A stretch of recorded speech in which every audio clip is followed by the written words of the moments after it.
আসন দেখাচ্ছি, এই আসন দুটো যদি একটু করেন, যদি পুরোটা না করতে পারেন, যদি সামান্য একটু করেন, তাতেও আপনি রেজাল্ট পাবেন। আপনাকে পুরোটাই করতে হবে তার কোনো ব্যাপার নেই।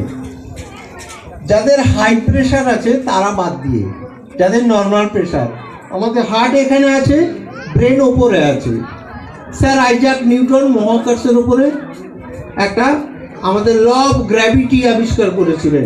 হার্ট থেকে ব্রেনে বেশি রক্ত যায় না, রক্তের সাথে আমাদের খাদ্যকণা আছে, এনজাইম আছে।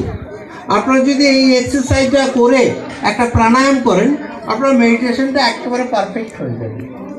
আর যদি কেউ মেডিটেশন আমার কাছে শিখতে চান, আমি শেখাবো আপনাকে। 11 মিনিট আমি মেডিটেশন করাবো। মনটা এতই শান্ত হবে, আপনার হার্টবিট আপনি শুনতে পাবেন। ডাক্তারবাবুরা স্টেথো দিয়ে হার্টবিট শোনান তো, আপনার হার্টবিট আমি আপনাকে শুনিয়ে দেবো। আমি এখন কিছুক্ষণ আছি, যদি কেউ চান আমাদের মেডিটেশন হলে গিয়ে আমার বসবেন, আমি শিখিয়ে দেবো। 11 মিনিটের মধ্যে আপনার হার্টবিট আপনি বুঝতে পারবেন, ব্লাড সার্কুলেশনের আওয়াজ বুঝতে পারবেন। তাহলে মনটা এতই শান্ত হলো। তারপর আপনি মেডিটেশন, শিবযোগ তো করাবোই, একসাথেই করাবো, আপনার মেডিটেশন লেগে যাবে। আর মেডিটেশন লেগে গেলেই আপনার প্রথম যেটা কমবে হাই প্রেশার,